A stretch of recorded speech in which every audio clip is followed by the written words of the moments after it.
जावली तालुक्यातील मेढा मोहोट पुलाजवळील मोहाट आणि पिंपरी गावच्या हद्दीत असलेल्या 2 आराम बस वणव्यामुळे जळून खाक झाल्या। या घटनेत लाखोंचे नुकसान झाले असून वणव्याने आता मानवी वस्तीत घुसल्याने चिंता वाढली आहे। मेढा मोहोट पुलाजवळील बिगर शेती प्लॅटमध्ये उभ्या असलेल्या या बसला अज्ञात व्यक्तीने लावलेल्या वणव्याने आग लागली। सायंकाळी जोरदार वाऱ्यामुळे आग वेगाने पसरली आणि 2 आराम बस जळून खाक झाल्या। अग्निशामक बंब नसल्याने आग विझवण्याचे कोणतेही प्रयत्न झाले नाहीत।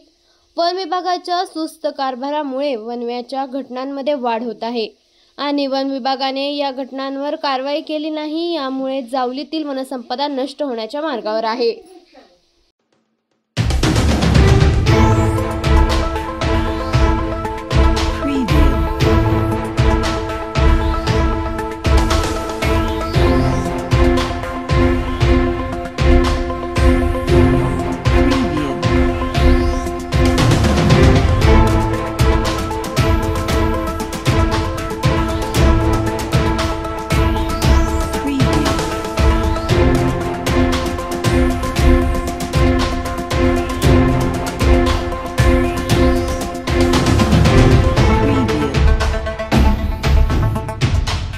जिल्ह्यातील बातम्या सर्वप्रथम पाहण्यासाठी आजच सातारा न्यूजला YouTube चॅनलवर सबस्क्राइब करा, लाईक करा, शेअर करा आणि बेल आयकॉन प्रेस करायला विसरू नका।